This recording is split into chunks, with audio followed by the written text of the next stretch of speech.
the most, what do we call you? Dangerous or weirdest? I don't know what the best description is, but whoever you are, Jason Bermas is here to talk about the Ghislaine Maxwell trial underway. I'm sure a lot of people know who she is, but maybe we should just do a quick breakdown for everybody.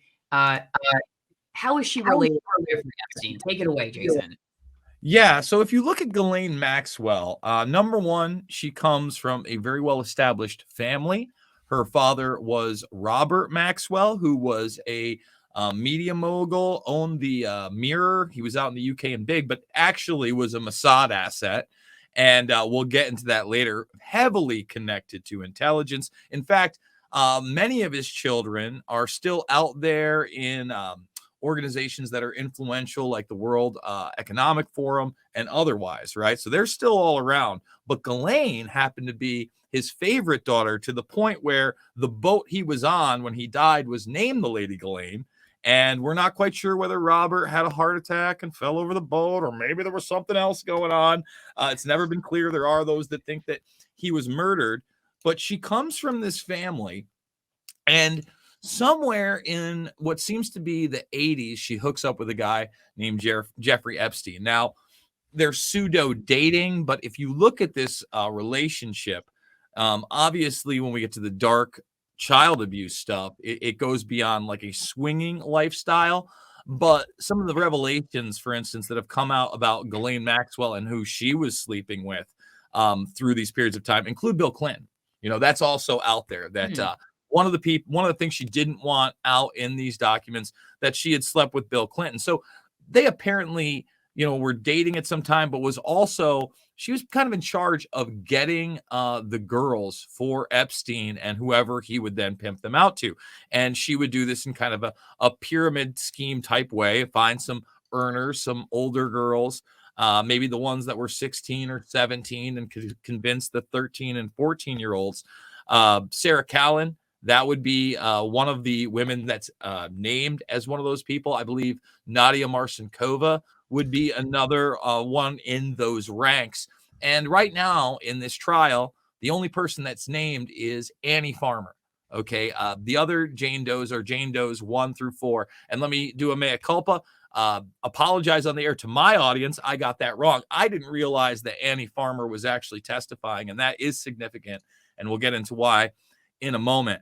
But the thing about this whole case is that we have this long-standing relationship with Maxwell and Epstein. And as this progresses, Alex Acosta, who at the time was the labor secretary for Trump, gets asked about the possible intelligence ties with Epstein and whether or not he was told in 2007, 2008 during the Palm Beach case that it was above his pay grade and that Epstein was connected to intelligence. This is why he cut the deal.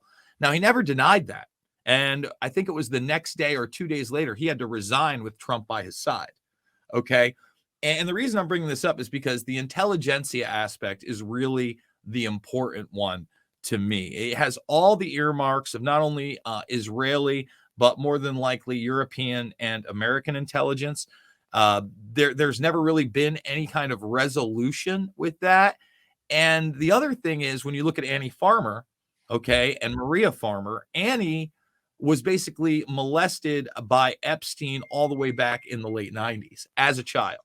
And Maria claims that, and I interviewed Maria, that not only did that happen to her sister later, but she was cornered by Epstein and Ghislaine Maxwell in Les Wexner's home, where they basically tried to get her into a three-way. She was of age at the time. She refused. She felt so threatened that they were going to kill her that she spent time locked in a room calling everybody she knew so she wasn't murdered. I mean, that's how strong it was. She had been Epstein's door girl, met through the art world, the Guggenheim world. And then she was actually at his New York mansion, okay, when all these teenage girls were coming and going, and a lot of these clients. Now, even more interesting is she went to the FBI with her sister Annie all the way back in 1996 and the NYPD, and absolutely nothing was done. It wasn't until 2007, 2008 that any of these things started to come into light. So essentially, the picture that I'm trying to paint here is that there are certain aspects of this trial that aren't even going to come up. It is good that Annie is testifying, but then you look at the charges, they're not big. And when you look at Ghislaine Maxwell's past, she has all the appearances of an intelligence asset. In fact, just today, before this, I did a video on a breaking story that you're not hearing too much about, but you probably should be. And that story is the fact that the CIA has been caught many, many times having sex with children or procuring children. This had a BuzzFeed today. And I would encourage people to check out the Franklin scandal, the Finders Group, Nick Bryant's work. In fact, on Saturday, if you are in New York and you are covering the trial, not only will Nick Bryant be there, but one of the victims, Alicia Owen of the Franklin scandal, will be there. So I don't want to get too far off the rails here, but I think that it would also be important to really show the roots of Robert Maxwell, media baron, and how the fake news media ran cover for him. Okay, tell me, as I'm looking at the New York Times article here, an expert witness took the stand on the fourth day of Ms. Maxwell's sex trafficking trial to describe the process by which abusers select and indoctrinate their victims. And it does, it kind of reflects something that we used to do a lot when I was in corporate news, which is you kind of, you do the specific event, whether it's a trial or like a crime or I don't know, COVID, something happening that's big picture somewhere else. And then you're trying to either localize it or expand it to, well, let's understand this angle. Let's understand that angle. And there's a lot of that here. 4 takeaways and what is known about Jeffrey Epstein's suicide and all these things that you need to know. But I don't think I've read, maybe I missed it, but I don't necessarily think I've read about some of the stuff that you've just mentioned. So when it comes to the coverage of the corporate news, I guess specifically, what do you think is a holdout? Is it that they're just not educated on the topic because they just, I don't know, they're not, or are there connections that make it a sensitive topic? Or like CNN said about Chris Cuomo, they just put family over everything else. Family comes first, I don't know. that was what they said about how they understood why Chris was running interference for his brother. Was just, they just put family first. So I don't know. I mean, what's your take on, I guess the reason there? Well, I think it's because you have a limited hangout op. You notice that this trial didn't start until they exonerated Les Wexner, who, is this fashion mogul, but really more like the Wexner Institute is a political institution that is highly Zionist, that some of their leaked papers during the Iraq war showed that after the fall of Saddam, ways to manipulate the public, including using women, children, and babies to keep the American presence in the Middle East. So he's a mover and shaker on a global level. And he was named by Maria Farmer as the head of the snake. Now, remember, Maria Farmer claims she also was taken into Epstein's secret room in New York, the mansion Les Wexner gave him for $1. Okay. And it was manned 24/7 by people watching videotapes of all the different rooms, and everything was being recorded. This is all the way back in the 90s. That's not an aspect they're talking about. And I think that what you're seeing here is the trial starts after you get Peter Nygard and Jean-Luc Brunel. Now, they're facing various charges, being extradited. I believe Nygard's trial, they still haven't decided what they're going to do with him. I think he's in Canada. But I think they're sewing up the loose ends. They're saying, listen, this is what we got to charge you with. This is how much time you're probably going to do. We're not going to go beyond this. We don't want to make this about anything, but these specific charges. For instance, people like Claude Hadid, who were on those lists, and there were 1980s, maybe early 90s, either 60 Minutes or 2020 pieces on how Hadid was basically running 14 to 16-year-old girls in the 80s from the United States into France, putting them into dormitory situations where like 6 of them were living in an apartment, and they would all have to vie for their modeling jobs for sexual favors for old men. And he was pretty unapologetic about it. at the time. So Hadid has never been arrested. I think what you're seeing here is you're going to see the narrative. They want to focus on the sexual grooming. They don't want to focus on why it may have been covered up, right? Why in the 90s nothing was done. Who was funding Epstein? Does Wexner have those same type of intelligence connections, say, that Maxwell's father did? Now, let's get into that really quickly. So Ghislaine Maxwell's father sues Hirsch. Seymour Hirsch comes out with all these evidence and allegations of him being linked to Israel and the Mossad, right?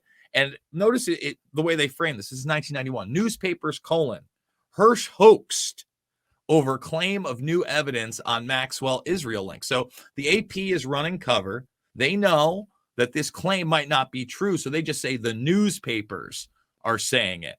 And, the LA Times, Seymour Hirsch has been accused of libel because of linking British journalists with Israel's Secret Service. And this is where he sues Hirsch. But then you look at it and he gets an apology 3 years later. Not too much fanfare. If you look at the actual article, you notice it's not front page news then. It's behind my head, but it's a sub article in the middle of the paper on the right-hand side.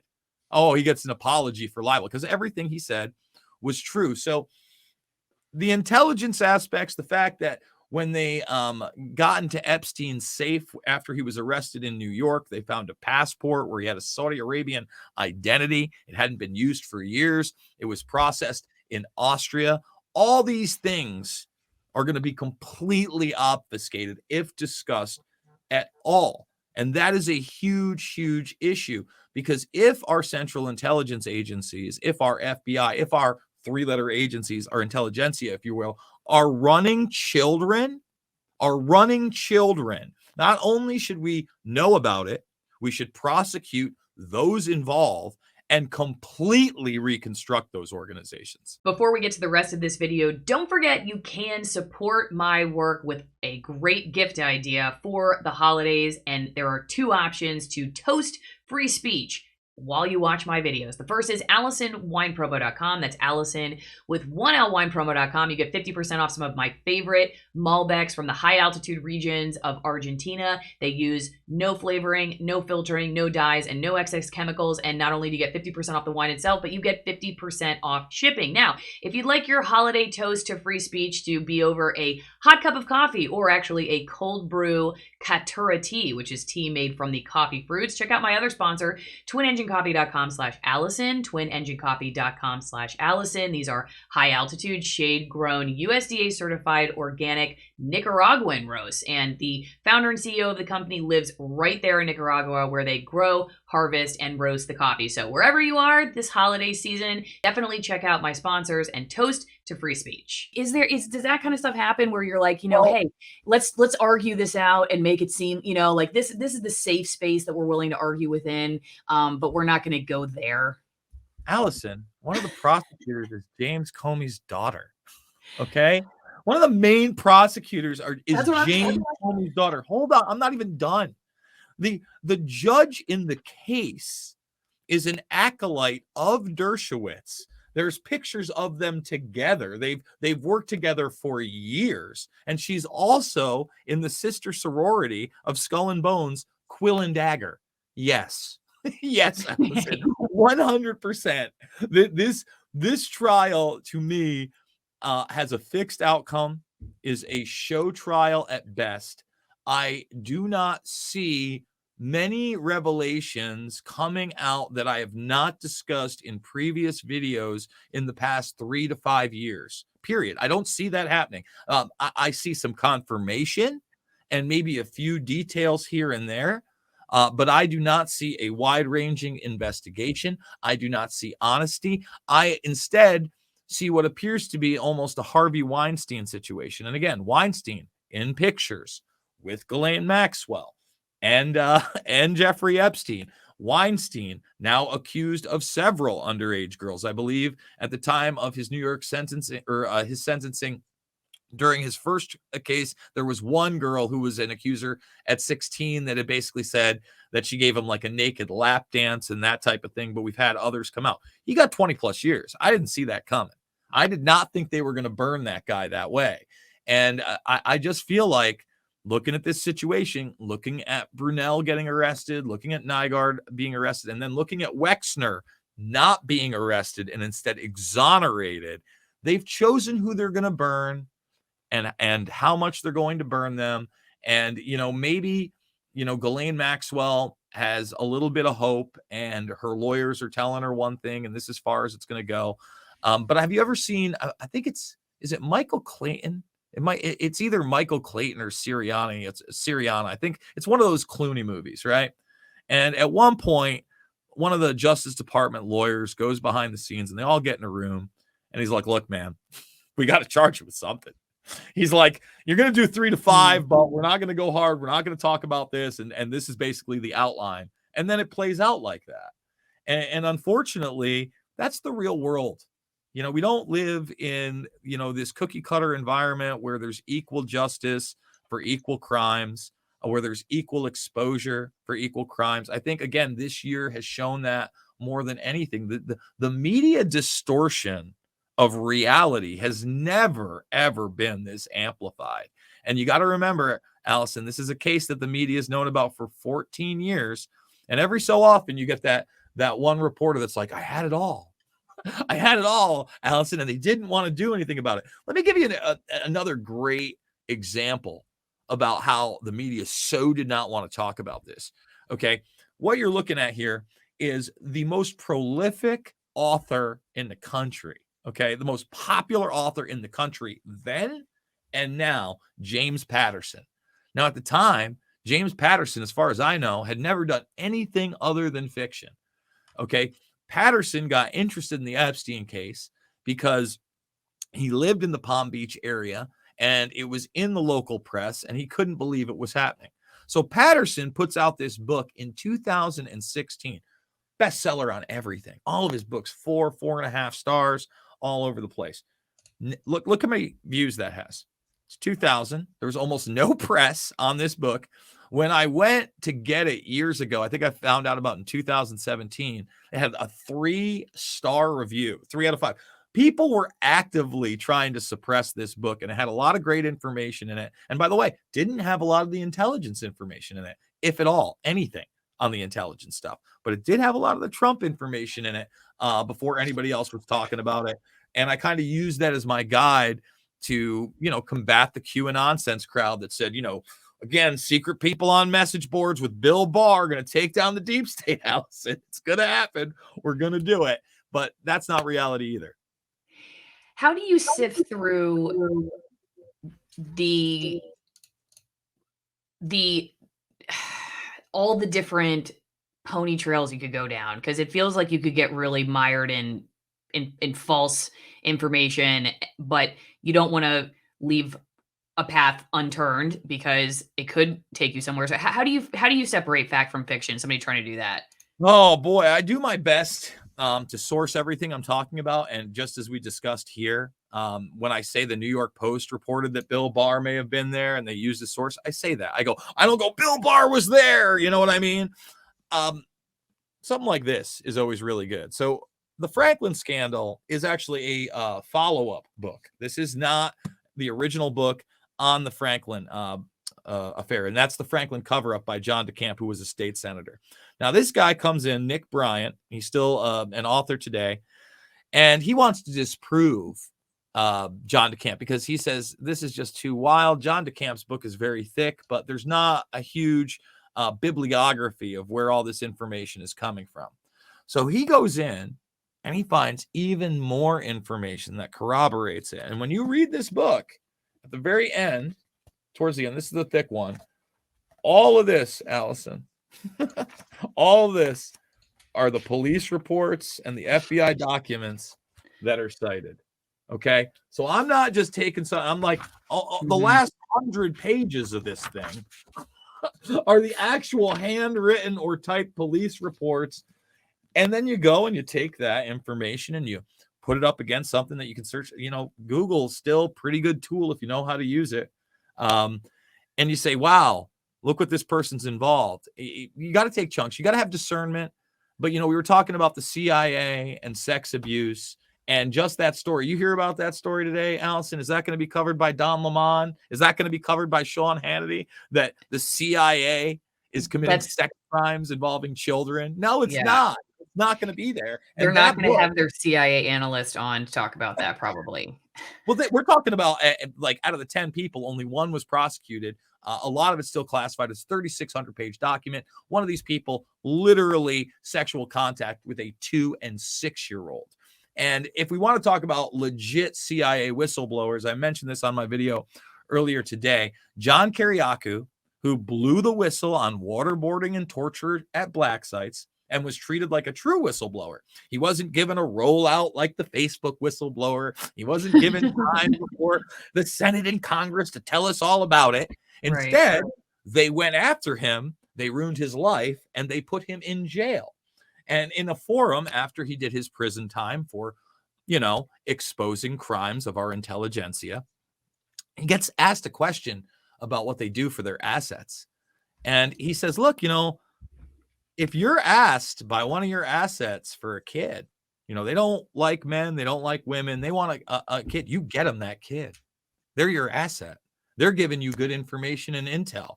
Your supervisor is going to tell you to do that task. Well, I'm sorry. That's the kind of moral ground I'm never going to be able to pass. The ends do not justify the means. Lies don't make friends. Cover-ups are not a good thing. And the trafficking of children within our intelligentsia, our entertainment world, and our business world is very real, and at every turn must be exposed. I know you got to run soon. Is there anything else you would love for people who do conspiracy light on my channel to dip their toes into before you go? Dip their toes into. Well, I would say this, we talked about Weinstein, Bill Clinton, that's a big name. Obviously, Donald Trump is a big name, but they also mentioned Kevin Spacey.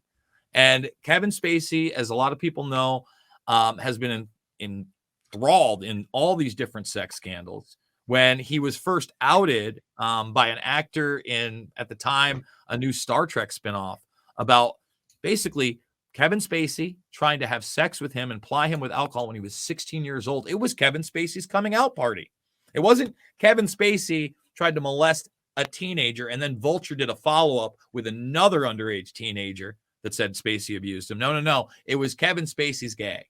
Now, even that spin, he had to fade back, but he just lost a $31 million lawsuit to House of Cards because of his conduct and the type of things they made him sign on to prior. Think about that. They obviously knew there might be an issue there. And Spacey is a sociopath who's been hanging out with Clinton for 20 plus years. These people hang out with each other. In fact, Bill Clinton, you can read it. Bill Clinton talked that series up and literally said House of Cards is a lot more like reality than you might think.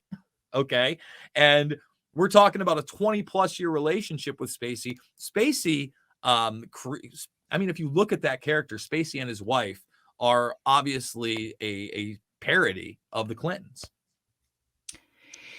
Because you bring up these people hang out together, I will say just watching CNN's coverage of their suspension of Chris Cuomo, going back to what I was saying earlier, one of the statements that they released was that, again, like I was saying, listen, we understand you put family first. And I was thinking, what are you talking about? You understand that you put family first, so you're just going to let him interview his brother. And it's just like this big show where we just accept these relationships as being legitimate for folks who have a considerable amount of power.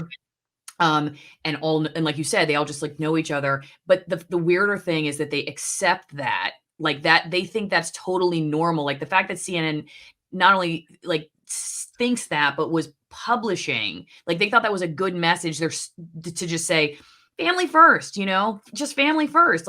What are you talking about, family first? Why would you, that's not an excuse for a guy to run cover for his governor brother and be on. Well, let's talk about that for a second, because I think that they changed the story so much that you can't even believe it. Can you imagine what the real texts were when we're talking about COVID? Okay. Forget about all the sex scandal stuff. We didn't see those texts, did we, Allison? Do we No. see all the texts between his brother when he contracted COVID and that was a big story and they were running cover for each other, or he was coming on with a giant Q-tip to try to normalize someone Right. shoving something up into your brain? So look, I am a family first guy. I totally am. And like you should listen, I go to bat for my brother no matter what. And I believe that he would go to bat for me. But just the fact that not only did they move the conversation away from COVID, nursing homes, lockdowns, handling of that to sex scandal, and then having to obfuscate, oh, well, these leaks that we now know about are due to the sex scandal. We never got the leaks about COVID, did we? Those were never publicized. So I think that also speaks to the inner workings of the game, right? The media will talk about a sex scandal, especially when you're burning Cuomo and there's not going to be any kind of legal repercussions. He's not going to jail for this, right? But they won't do it when it's something much more nefarious and criminal like the COVID 1984 Right. response. That's how I feel. Yeah, no, I totally agree that it's theater, that this is where they decided to draw the line. And I honestly, in a weird way, like, not that I'm sympathetic with Chris Cuomo at all, actually, but because I understand what you're saying about the family first thing, but then bench the dude. Like, I don't think he should have been ever. They should never have been putting on their little show every night. I think that was ridiculous. If you want to accept the fact that family comes first, great. Then no, then he should absolutely not be the person interviewing his brother. That was just so stupid to me. Well, But again, I agree with you. Like, my issue was far more like Chris Cuomo in his position as Chris Cuomo at CNN, dealing with COVID, and his brother, who had this significant amount of power over people's lives. And that's not where they drew the line. It's this stuff, so yeah, this is the safe place to draw the line for them. And frankly, he's on a paid vacation right now over the holidays. It's not really a loss to anyone. I bet they bring him back in January. But I guess the reason I even just brought that up is because just more and more it's starting to become very obvious to me, not just the connections, but the acceptance that, like, we're just supposed to buy this, that you all just go to cocktail parties together and run interference for each other, and now you're even bragging about it, and we're just supposed to accept that that's just the way the world works. yeah. And Nancy Pelosi gets to go to parties with no mask, and Chris Cuomo gets to tell you that he gets to look at the WikiLeaks documents and you don't, right? That's the reality. These people are very arrogant. They're pompous. They've been elevated to a point in society where I think that many of them think they're completely untouchable. I think they're a lot more touchable than they even think. Like, if there's anything that, these people like the Cuomos, et cetera, should be wary about via this Ghislaine Maxwell trial, is that Maxwell was pretty high up there, and they will burn your ass if they feel that you are a threat to the power structure that's even higher. So again, whether that's you lose your job or whatever, if it gets too much, if too much evidence comes out, right, they'll put you in jail. They put Weinstein in jail. I fully think that Ghislaine Maxwell is going to go to jail for some time. I would bet almost anything the same thing will happen with Jean-Luc Brunel and Nygaard. Meanwhile, I think Les Wexner is going to walk. So I think it's just another lesson in there are levels to this. And, this collusion is going on behind the scenes. It's not about right or left at all. It's about authoritarianism. It's about a predator class that controls and manipulates both sides of the same coin. Jason Bermas, always a pleasure. Thank you so much. All right. Thank you, Allison. Good to see you.